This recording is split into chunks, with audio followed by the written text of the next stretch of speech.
Konnichiwa, minasan. Kyo desu. So I want to remind you guys that we have officially launched our merch store with clothing and accessories, designs that we customize ourselves. So if you guys want to support the channel, the links will be in the description below. Check it out. Please get it while you still can, but I appreciate the support and thank you guys for being awesome. So today I will be looking at another video from Paulo from Tokyo, which I think is a great YouTube channel. And this video is about hidden Japanese street food in Tokyo, Ibisu. So I guess he's going on a food tour, finding like hidden Japanese food, I guess. So without further ado, ikimashou. These are my top food spots in Ibisu.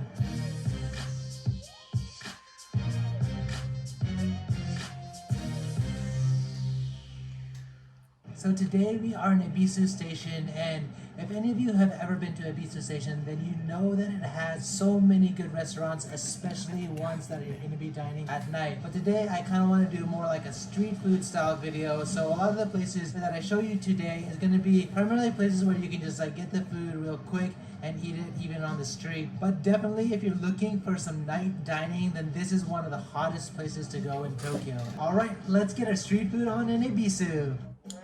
Yeah, Ibisu, we're finally doing this. Just one stop away from one of Tokyo's most popular drop spots, Shibuya, on the Yamanote line. Surrounded by fashionable neighborhoods like Daikanyama, Hiro, and Nakameguro, it's always ranked one of the most desirable Tokyo neighborhoods to live in. Back in the day, this area is where the Sapporo Beer Company set up shop to produce Ibisu beer. Then, in 1901, a freight depot station opened up next to Ibisu Beer Factory, which is where the station got its name. Number 1. Cheese egg sandwich from Steam Bread. This next shop has the meltiest egg sandwich in all of Ibisu. Let's go now. One of the more recent street food hitters from 2021, it consistently commands a line of customers fixing to get their steamed nama bread on. But to make this shop street food worthy, they've created one of the meltiest cheese omelets sandwiched in between two slices of the fluffy steam bread. Alright, here we go. We got the cheese omelet sandwich. You can see how drippy that is. This bread is freshly baked. You can just smell it. Oh, it smells so good. The egg is just so drippy. Let me just show you this. Look at that. Look how drippy that sandwich is. Oishii. Like this wax paper. Take a bite. That is phenomenal. Just look how perfect these eggs are cooked. It's nice and runny. The egg itself has the perfect amount of savoriness. This egg is just phenomenal. Look at that. Eat me. Oh, look. It's dripping.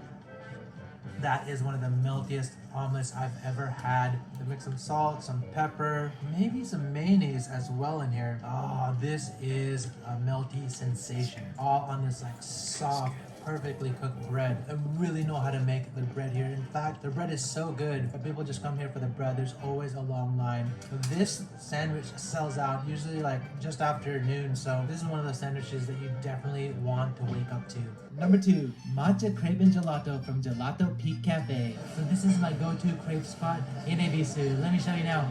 This shop is located inside of the Atari shopping center connected to Ibisu Station. And even better, you get to watch how the crepes are made. On the crepe, they use a special French ripened butter. It's shitty. Probably butchered that one, giving it a unique flavor then topped off with a generous shaking of brown sugar. Their crepes are slightly crispy on the outside while still maintaining a fluffy inside. Ah, damn, crepe me already. So here we go. We are going at Crepe-alicious. Just right in front of me, I've got the dark chocolate with matcha flavored crepe. Ah, it smells so good.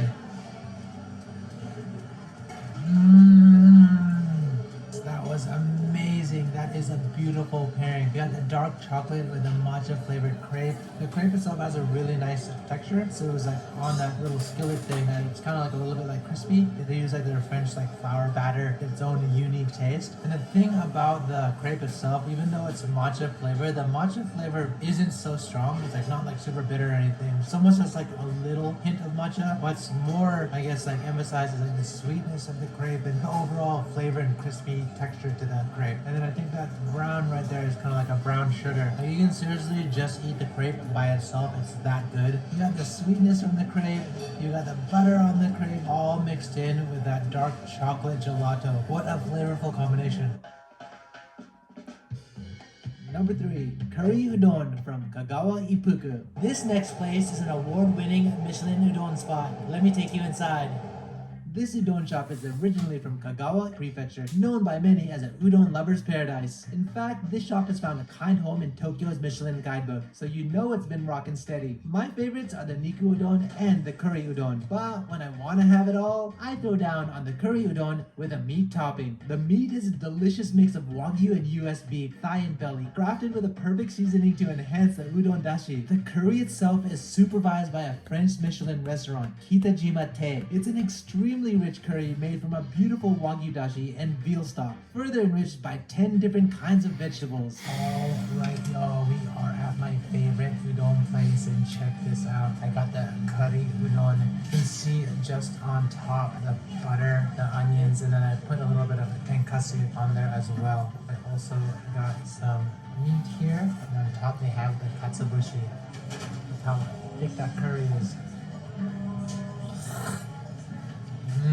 That is a strong curry taste. I love it. I just love how the udon noodles are just so bouncy. There's just so much moisture like trapped inside. It's like suck all that moisture in. This is like some of the best curry I've ever had. It's nice and thick, has like a little bit of like spice to it as well. Butter is also a nice touch to it. And I just got the medium size. You can get a large size, but this is like a pretty filling just in itself. And then what you can also do is they give you soup.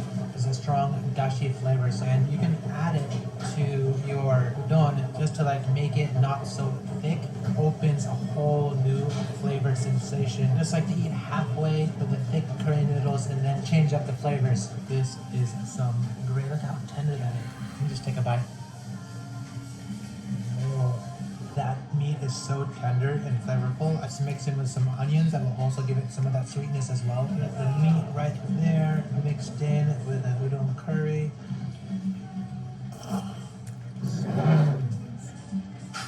By far, this is the most impactful, flavorful curry udon I've ever had. This is like bar none, like the best I've had in Japan. Number 4, gelato from Japanese Ice Oka. This shop has its roots based in Kyoto, offering a variety of frozen flavors unique to Japanese culture, like red beans, hoji tea, karinto, and other seasonal Japanese fruits. So if you're in love with Japanese flavors as much as your frozen treats, this is an easy can't miss. Today, I'm going with their parchment gelato atop their mochi dango.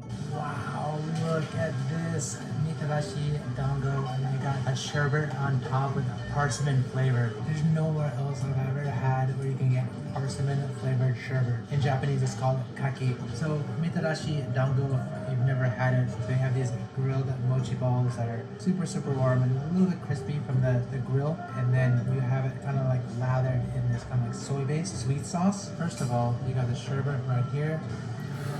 Look at that. Let me just take a bite. This is like a straight up parchment flavor. It's amazing. You take the dango right here. Tanginess from the parchment sherbet. You get the sweetness from the mitarashi dango sauce. And then you get all of that texture from the mochi balls. And this dango mochi balls are grilled right on the spot. So it's warm right now. It's super warm. What a crazy and flavorful combination. If you're trying to go for like a stuff that's very Japanese flavor focused, then definitely hit up this spot. Number 5, Kimukatsu Sando from Ebisu Kimukatsu. So to go along with our street food adventure at this place, you can pick up a katsu sandwich. So let me show you. This shop is a popular chain katsu restaurant that's famous for their juicy milfei pork katsu. Their shop in Ebisu has a takeout window where you can order their katsu sandwich for the road. And only after the order is placed is it made from scratch, layer by layer of thinly sliced pork wrapped in a fried panko loveliness. So here we go. We have the Kimukatsu Sando right there for you. It comes in a little bus package. So cute. And guess who's driving this bus? Mr. Piggy. Let's open this one up. I've been to this place so many times, and I've had Uber Eats from this place as well. And they just have this little pork sandwich. Oh, you can smell that fried loveliness. Oh, it's still steamy in here. Look at that right there. Let me just take the first bite. Wow, that is marvelous. That sauce is really flavorful. So first of all, you can definitely taste that juicy, luscious pork. The meat itself, you can tell that it's been marinated a little bit. Sort of like a savoriness and a sweetness to it. And you see the pork right there, all of the different layers combined in this fried outer shell. The outer shell, you can taste that it's like been heavily sauced up. I just love the combination of the sweetness and a little bit of like the tangy, like vinegary taste to it. You can see that the sauce is even coming off on the bread itself. And the bread is pretty good as well. It's nice and soft. Picked up a lot of flavor from that sauce. After I've taken a few bites, I like to change up the flavor a little bit and throw some mustard on there. I think that's a little bit too much mustard, but oh well. Still good nonetheless. Oh, that mustard is kicking. Every single bite is joy. Number 6, takoyaki from Tamayaki-ya. This next place takes takoyaki to a whole new level. Let me show you why. A 4-minute walk from the station, you can find this cute takoyaki street food van. They offer many unique fillings that you can't get at other takoyaki shops, and I thought it was super fun to show you in this video. We are taking takoyaki to a new level because this is not your regular takoyaki. It is actually a hamburger-yaki, which means there's actually hamburger meat in here instead of octopus. It is very, very rare. It looks like your regular takoyaki. It has mayonnaise on top. They're like takoyaki, like sweet sauce, green onions. Whoa, very good. You have the hamburger meat right there. That is something different that you don't usually have every day. There's also a cheese sauce that I've added to this. So not only do you have like the regular takoyaki sauce mix and the mayonnaise and everything, it also has kind of a cheese sauce. It's more like a cheese hamburger yaki since it's not taco, not octopus. 1 down and 5 to go. And the thing about these 6 balls is that it's so much more filling than your regular takoyaki because there's obviously meat in here and you got these like meatballs. Just having this alone, these 6 balls, is just very, very satisfying and fulfilling meal. Well, there you go. Something different for all y'all. Let's go on to the next spot. Number 7, pudding from G-Ichiro. So we're in the Atare department store just above the train station, and I wanted to show you this special place because you probably never had pudding like this. Let's go. This shop is also home at Ebisu Atare, especially known for its silky bamkuhen. Today, I'm going to share with you one of my loves, their ultra creamy pudding. They only use the egg yolk and mix it with a heavy cream made from Hokkaido raw milk, and then bake it in the oven at a low temperature to craft their mouth-watering bite-sized explosions of joy. I got in my hands the pudding of all puddings here in Ebisu. This is the perfect pudding.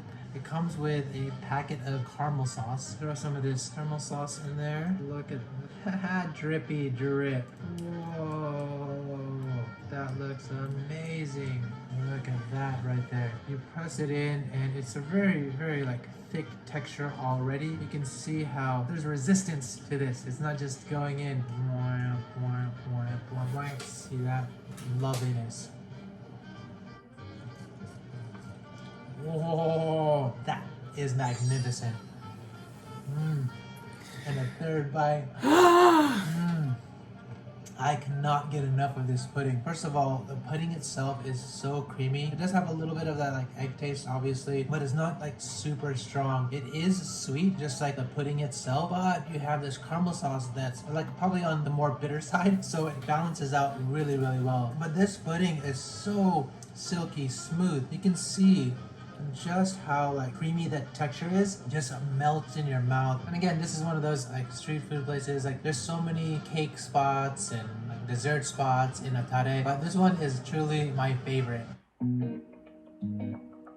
So this next spot you've probably seen in one of my other videos, but since we're in Ebisu, I couldn't leave it out and I just have to introduce it to all of you. And number 8, beer me up at Naizo. Naizo is that friend who always picks up your call. It's a 24/7 unattended shop that provides Wagyu innards and, wait for it, self-serve draft beer. All cashless, all the time. Their motto is, through innards, we offer beauty and health every day. The shop interior does seem to match, but to be honest with you, I don't know about all that since I'm here to get my anytime drink on. And there you go. I got my fresh poured draft beer at this free stand where you can just come anytime 24/7 and pour a fresh draft beer. It's pretty awesome. No one's here. You can just do it anytime, and you can do it at 2 in the morning. You can do it at 4 in the morning. You can do it whenever you want. So if you're in Ibisu and you want to have a drink with some friends, or if you're just touring around, come here, have a free drink. Well, it's not free because you gotta pay, but it is a free pour, so you get to pour it all yourself. So there you go. Those are my top food spots here in Ibisu. If you guys like this video, help me out and hit that like button. If you guys want to see more videos like this or anything related to Japan, hit that subscribe button and the bell button, and I'll catch you guys in the next one.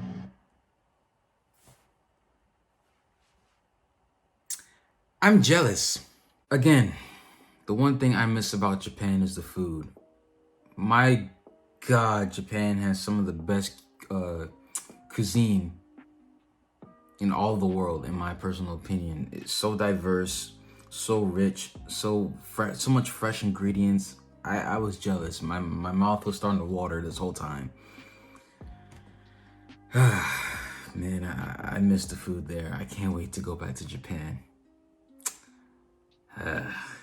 So if you guys like the video, please smash the like button, smash the subscribe button. Also hit that bell as well to get notified whenever we post a video. ありがとうございます。みんな気をつけて。じゃあね。